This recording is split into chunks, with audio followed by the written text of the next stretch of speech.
so great to have you with us. It's awesome to be in this cool place with cool people. It's so cool, it's hot.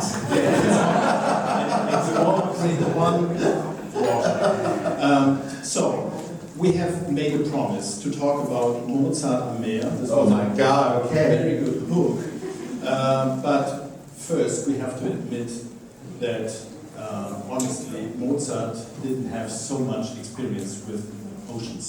True? He crossed the channel as a wunderkind. Yeah, that was chunky. Maybe he saw the Italian Mediterranean Meer, but not viel mehr.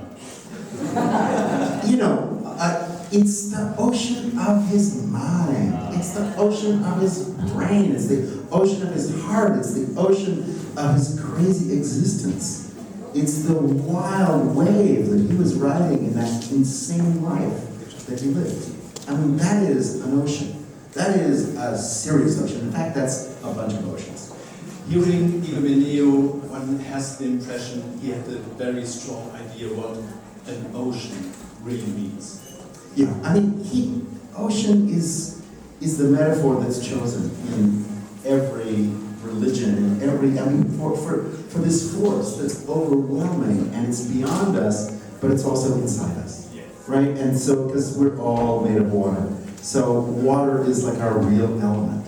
And you can tell that when you go to the beach, and suddenly there's something that happens to you that doesn't happen anywhere else. And you're standing next to the ocean, and there is nothing like it, because you know you came from there. Yeah, you should take some more. You won't. Not yet. No. As you said, Once I'm drowning. We used to take the ocean, the sea, as a metaphor for inner situations, feelings, emotions. But you take it in your Idomeneo very literally.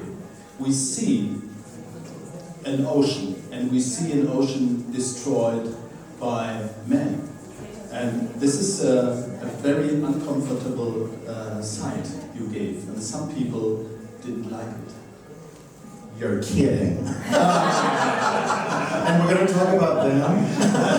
I'd rather talk about people who really like it. Because the people who did like it, that's their problem. Now we talk about but just to say more than that, just to say, really, for me, one of the coolest things about this summer in Salzburg is I could give this speech at the beginning of the festival and really deal with the facts, deal with what's going on, deal with the timeline, deal with what the human race is facing right now, and it's urgent, and we've got 15 years. And I could lay a bunch of that out in a way that was fairly precise in one way. And then that let me make an opera that was really poetic. And so what's beautiful is what you see on stage in the Rosenreitschule. You know, like Mozart, I have no ocean to work with. I've got rocks, I've got air, I've got human beings, and I've got a lot of plastic. But the ocean, of course, is in your mind. The ocean, what's so cool is we could start the festival with this speech, so everybody had the ocean on their mind when they walk into the room. And then the ocean is truly in your mind. And then this music is activating your mind. And that's pretty cool. And what's on stage, you know, there's not a drop of water, but you feel this incredible Felsenreitschule is like the lost city of Atlantis, buried miles under the sea. And, you know, you want people with snorkels, you know, and flashlights to be coming down and shining their light in these little archways. You know, it feels like a mysterious lost place, which I love. Understood. But why, explain me, why some critics are so angry about this production? I read today in the Süddeutsche Zeitung, this is the talk, this Idomeneo is the talk of the town. And I read in a very important German newspaper, you hate Mozart, you and Teodor Currentzis, you hate Mozart. And we know this is, not only in Salzburg, it's a capital crime. How can you? It's like hating the Ford Motor Company in Detroit, I know. No, it's just that this person wasn't listening. Anybody with ears knows that Peter and I are really listening to Mozart. And I think the trouble right now with Mozart is most people don't actually listen to it. It's elevator music, it's music in a nice hotel lobby, it's fine, but if you hear Mozart, there are many different types of Mozart. Not everything Mozart wrote is the same or is equal. And Mozart is not even trying to make it equal. He really has different objectives, and his music at different times is trying to accomplish something different. For Idomeneo, when he was 24, it was his first big gig at court. And he had the big court in Munich. So he put in a lot of orchestra. Yes, but yes, and he wrote a bunch of music for his cool friends. But he also wrote a bunch of music for the uncool people at court, to impress people who are easily impressed by a lot of obnoxious official behavior. And so when you hear Mozart writing official music, that's because Mozart knows how to write official music. But the Mozart he wrote for his friends is not the speech of a city council member or a politician or a court member, this sound of the trumpets and drums of the court, which he knew he could sell, and it sold. But frankly, right now in our generation, that stuff is really repellent. When you grow up thinking the world is going to be better, and right now we are alive in the greatest age of dictators in the history of the human race, you say anything that smells of these trumpets and drums, I do not want to be in the room. And you say, I don't want to flatter this, I don't want to act like this is important, I don't want to act like this is impressive. I want to say no. And the other Mozart, which is incredibly human, which is incredibly personal, which is incredibly about the relations among us as equals, that music has never been matched in the history of the world. But it's really different from the music he wrote for people to eat dinner at the court. And so just to hear Mozart is one of the things I would ask people to do, is just really listen a little more deeply. Would I be? Please. Would I be? I would say, how can you decide what is cool Mozart and not cool Mozart? Well, I think the incredible thing is, first of all, most people just labor with this masterpiece syndrome, which is a waste of time. For in Mozart's lifetime, there was no such thing as a word text. You know, every time Mozart revived any piece, he rewrote it. He changed it every time. He also made cuts. Well, for God's sake, he made 1/3 of the pieces in the appendix of the score because he cut most of it. So it's, so again, anybody who claims this stuff is just uninformed. I'm sorry. But there is no final version of Idomeneo. In his lifetime, he never heard the whole piece. And he never figured out what the piece should really be. And it's heartbreaking. But there is no word from Mozart about what this piece should sound like, and what music you include and what music you don't include. And when he was 24, he put all this music out there. They scheduled the premiere for his 25th birthday on January 25th, and the show was not ready. And they had to postpone the premiere 1 month. And 1 month later, he still cut 10 major pieces. So, hello. Now, Hello? Hello? Hello? Understood. It's a strange thing about Idomeneo. It's a masterpiece. Every expert in the world said this is a true masterpiece before the Da Ponte operas. But my impression is every time it's staged or played, you have to prove that it is a masterpiece. Unlike Don Giovanni, Opus fan tutte is that. Well, again, so often what you're dealing with Mozart, with Handel, is when something that doesn't have a continuous performance tradition. And it was not performed for 150 years. And so then you're dealing with what people thought it was when they performed it 150 years later. That becomes the new tradition. But it has absolutely nothing to do with Mozart. It has to do with the 30s and the 40s. It doesn't have, and what people thought Mozart sounded like in 1935. And that's what we inherited. And then the tradition continues from that.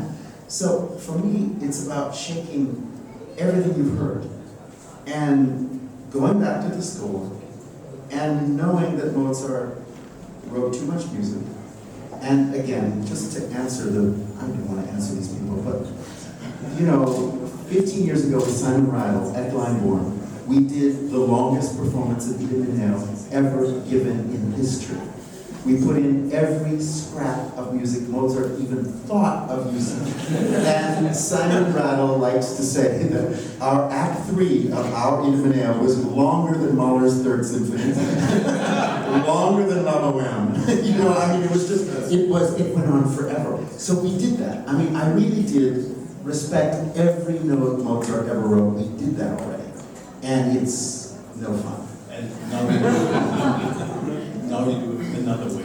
Well, but you add with the ballad, the ballad music, yes, which for me is not the strongest Mozart of all. Now, Holger, we're friends. I like you, but I have to say, as a friend, friends have to talk to friends. You're wrong. No. It is the most awesome musical piece. It is where Mozart is finally free, and Mozart is finally writing music of the future. I think the ballet music is sometimes not well performed, and the ballet is usually embarrassing, but the music itself, here we're in Salzburg, so we can talk about this. The ghosts are with us. The ghost of Leopold Mozart is bouncing around the ceiling here. But just to say, the nightmare for Mozart writing Idomeneo was, he was in Munich, the librettist was in Salzburg with Mozart's father. Yeah. And Mozart could never talk to the librettist directly. He had to write to his father to then say, oh, could you ask the librettist? So every single moment has to go through his damn father. So finally, we get to this moment, Mozart says, no more talking. And he can write 20 minutes of music that his father does not have to approve. And that's where the ballet music takes off. And you feel the freedom, the surprise, the joy, the shocking change-up, that it shifts tone, it shifts texture, every, 10 bars, it is so alive, it's what he's been waiting to do. Friend Peter, see your point. Understand your narrative, but I disagree. Because the masterness, the masterpiece is the beginning. We have the overture, and then we have this incredible recitativo accompagnato of Ilya. And this goes directly into that great area. And he implies an art of transition, which is merely musical drama. This is music of the future. And the ballet is dance music, nice music. Well, I would just go one more step then. While we're getting down and dirty, the deal is, yes, Mozart was into these shocking transitions. Not even transitions, but really film cuts, like Godard jump cuts. This Jean-Luc Godard, just, I'm going to go from here to there, and there will be no transition, we're just going now. So that's what Theodore and I have continued. And we've made these kind of incredible, shocking, and exciting transitions. The ballet, though, is another thing, and it's just because if you Handel does this also. It's that some things in human life are not going to be resolved by us having a drama. Some things in life need us to say, okay, you know what? Let's stop the drama. Let's invite everyone to dinner. Let's have some good music. And let's just be together. And let's not talk anymore. Let's be on the dance floor. Because this is going to be solved by this generation on the dance floor. Right? Not at a UN meeting, but at the dance after the UN meeting, where people are finally equal. And when finally there's joy and freedom and looseness and an ability to come up with a solution that the UN could never think of in the official plenary meeting. And in fact, when we're all dancing, suddenly everything is possible. Suddenly everything's at your fingertips. Suddenly the person who you couldn't stand is actually a cool dancer. And that energy is going to be what carries the world forward. And Mozart knew the only way to resolve something is actually to give people space. And dance is about suddenly creating space. And the reason we have two dancers from the South Pacific at the end of Idomeneo is one of the dancers, Brittany, is Samoan, and the other dancer is from Kiribati. In Samoa, the word for dance is siva. Va means space. Si means explode. Dance is about realizing if we keep going from where we are, we have to drag along our bad histories. And what we need is new space. New space has to be created for a new generation that isn't dragging all the history forward, but says, no, clear everything away. And so the ritual in Samoa of dance is that the dancer comes and opens all the space and creates a new moment in everybody's life where everything's wide open. So that explosion of space, I think, is what Mozart has in mind, because these characters, everything they're carrying, they're all traumatized. Every single character is carrying so much trauma with them. Do we really want that trauma for breakfast tomorrow morning? Or do we want to really say, we understand your trauma, now, let's stop. Let's open a new space, let's not bring that forward, and let's have dance and music as a way to release, rather than hold on to everything that's freaking you out. Good words. So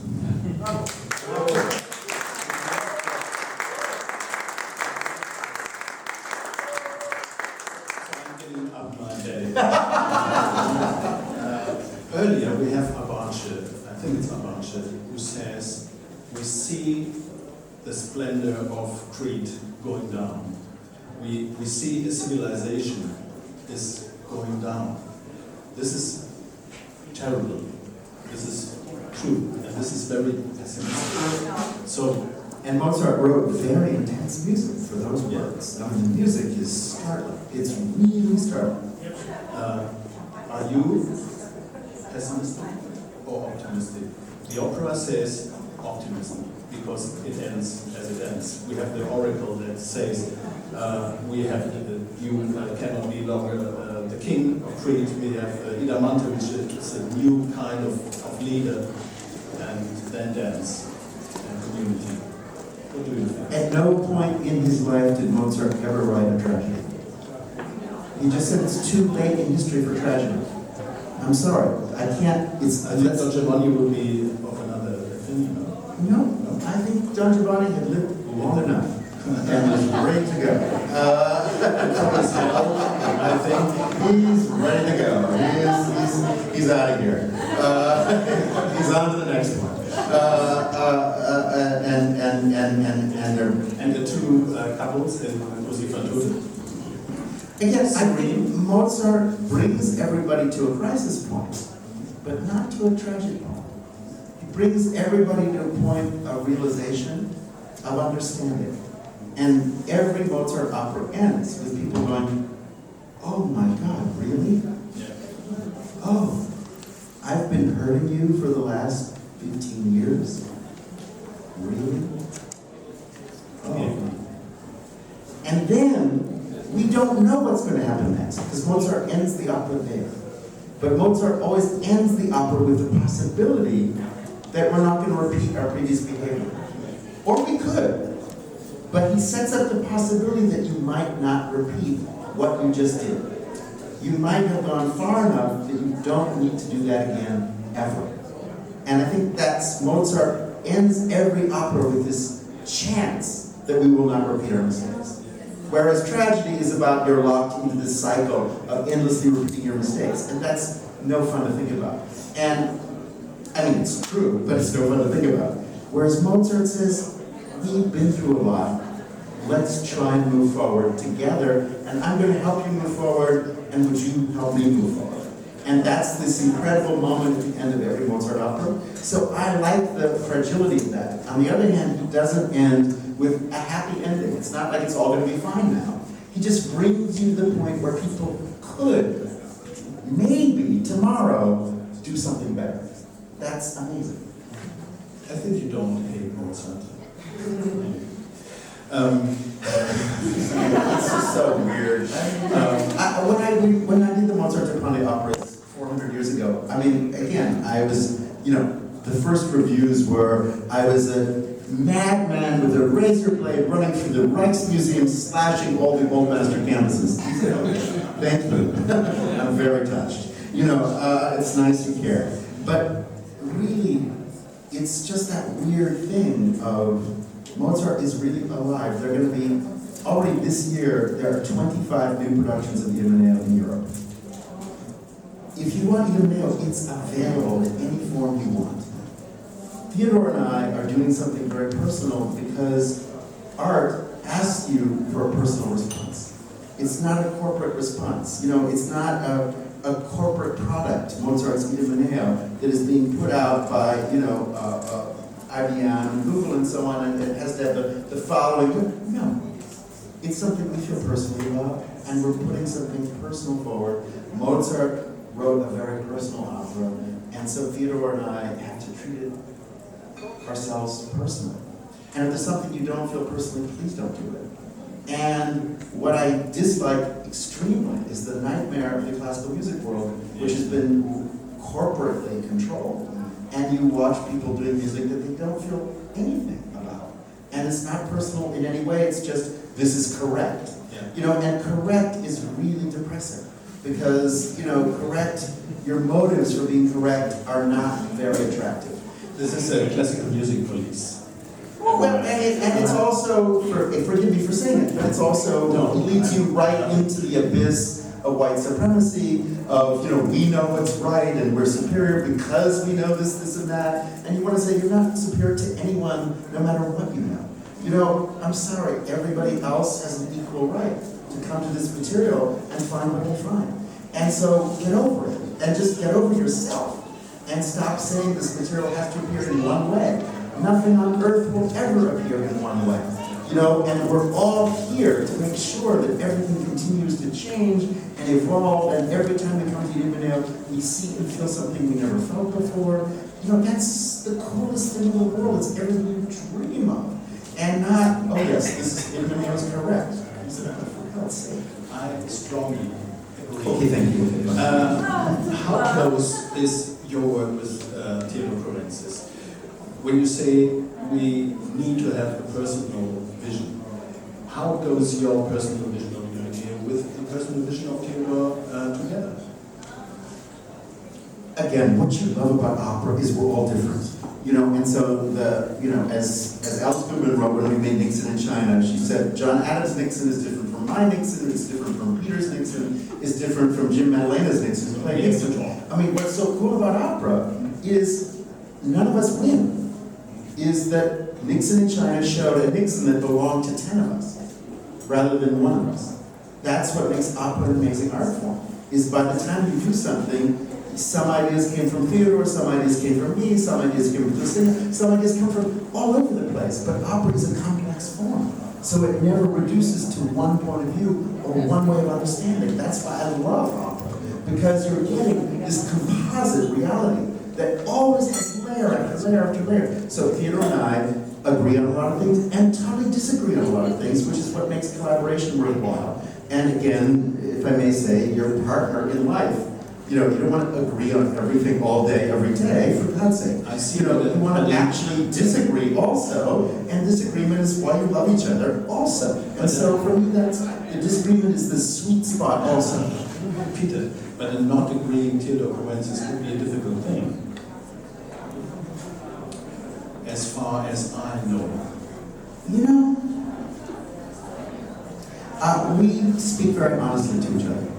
And for me, honesty is the best approach. Theodor and I really do have big disagreements. And we have very deep respect for each other and deep love for each other. And for me, that's what makes the work very rich. The chorus, Theodor wants them to do something very, very specific, and I want them to do exactly the opposite. And they have to do both. And that's what makes the performance rich. If people are only doing one thing, it's not a very interesting performance. If people are doing more than one thing, if they're doing this and they're doing that, if they have to do a performance that gives you the two opposite feelings, well, if I may say, that's called Mozart. Right? That is, we're going to say goodbye to you and say, oh, have a beautiful trip, and I know this trip is going to end up beautifully, and you know the trip is going to be a disaster. That's the chorus placido. which is so tender, but so sad, and so horrifying, and so loving, and so, oh, we wish everything, and at the same time, this is going to be horrible. All of that is happening at the same time in the same music. And Mozart writes this music that's tender and joyous and only wishes love, and at the same time says, oh my God, these people are going to kill themselves. You want all of that to be present. And so for me, agreement and disagreement, you want as much disagreement as possible to keep everything alive every minute. So nothing ever just says, this is how it goes, and now we're going to do this soft, and it's going to be loud. It's like, no. If it's soft, it's got to be emotionally loud. If it's going to be musically soft, that's the loudest thing in the whole night. So that's where you want the yin and the yang. You want the opposites to meet, and yes, please. So that's the good thing about Theodor. And Theodor doesn't just insist. And the other thing I would say, I think he probably said this yesterday to you, but he's very fond of saying that please meet Peter Sellars, the music director, and I'm Teodor Currentzis, the stage director. And Theodor really does climb on stage and starts restaging the scene all the time. And he'll say to me, and I'll stage something, and Peter will say, oh, Peter, isn't that really very, very cliched? And he'll look at the stage and he'll say, no, that's very bourgeois, Peter. Shouldn't we get that a little more interesting, a little more surprising? Which is really great. And I will say to him, Theodor, listen to this in the music. This moment here has to just be heartbreaking. This is where the heartbreak is. You can't rush through that. You have to really have this moment there. And of course, he hears that. And I hear and watch him restage everything. And then I restage what he restages. And then he takes my musical idea and makes it much better than my idea was. Because of course, at the end of the day, he knows how to do what I want much better than I do. And I know how to do what he wants much better than he does. And so the result is, the conversation isn't that he has to do what I do and I have to do what he does. It's that in our conversation, each of us goes to a more interesting place than we were at before. That's cool. In the program, they say you are the stage director. Oh my God, it's a mistake. Yes. I didn't call it up. But you're also, last point, you're also the director of the video broadcast. Opera is a complex art. Television is another complex art. Why are you interested in doing both? You're doing our live stream, video live direction, and then the DVD production. It will be a product of Peter Sellars. Well, if it costs $400 to buy a ticket to the Salzburg Festival, and those tickets were sold out 10 months ago, it's really important this is broadcast. It's really important this is available to the widest possible audience, to an audience not previously self-identified as dressing up to go to Salzburg, but all kinds of people with all kinds of life histories, all kinds of places in the world. Broadcasting is the only thing that is morally correct. And so for me, it's not correct to work in Salzburg unless you are creating a broadcast. So for television, I have to make a completely different experience than anyone would have had in the theater. Because a camera can see something that nobody in the theater could see. Meanwhile, what people in the theater can see, no camera can see. So I really have to make a completely new work with the cameras. And so it moves differently, it has a different emotional shape, it has a very different sense of activity. For example, in the stage performances, what I love are lots of strange, quiet sections. I'm sorry, television doesn't do quiet. So everything has to be alive at every minute. You point a television camera at a building on fire, and it leads the evening news every night. Because why? It creates this incredible image. And so something needs to be burning in a video image. Something needs to be on fire. A human being needs to be on fire. Something needs to be on fire. Our world needs to be on fire. Our history needs to be on fire. Something is burning, and you watch television. And so for me, I need that kind of tactile energy, that kind of emotional explosion is what makes television work. So it's a really different experience seeing on television. At the same time, you're also, the camera puts you in close-ups with the performers, and you can realize what's going on inside. For example, Ying Fang, the incredible soprano, I mean, she's just breathtaking. The vocal purity, but some people say, oh, I wish she was just a little more dramatic. And then you look at the close-up on camera, and you see the emotion in her face, and you say, oh my God, you didn't know that in a big theater. But what she's feeling is so incredible and so profound, and only the camera is going to tell you. So there are these new worlds that you find when you go into the world of the camera. So no one in this room will miss the live screening on Monday and then on Salzburg Festival a few years later. Looking so much forward. We talked about big questions. Well, actually, I just want to correct one thing, which is truly, I mean, everybody's allowed to feel what they feel about whatever. And for me, people who want to hate whatever I'm doing should feel free to hate it. I don't want to convince anybody of anything. I'm not running for office. I'm really, and to me, one of the great things about art is you can hate it without having to hate a person. And so it has a much better karma. But, because hatred doesn't usually have a good karma. But if at least it's just a work of art, okay, you're not hurting anyone, except yourself. But just to say, I want, my work has been quote unquote controversial for my entire life. Fine. I don't need everybody to agree on something. The fact that we disagree, we learn more about than the fact that we agree. And so for me, the disagreement is interesting, is rich, and so many things that we see have all been set up to be pre-agreed upon, which is the age of corporate culture that we're living in. And so nobody will be offended by this, we guarantee, and you go, well, that's too bad. And for me, what I like is if everybody leaves the theater and says, oh, that was nice. Failure. And if everybody leaves the theater and says, we have to talk about this. Well, that's fantastic. That's what you're trying to do. You're trying to give people something to talk about. And yes, it must be discussed. Well, that makes me very happy. Yeah, but beside that, wrong is wrong. And hate was not right.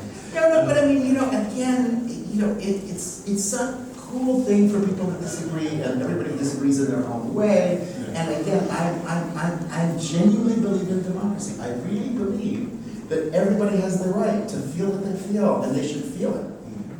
And at the same time, keep listening. Thank you. Frank Peter, it's so nice to have you here. So nice to talk. Over, thanks for the fun time here. And thank you for the beautiful gallery.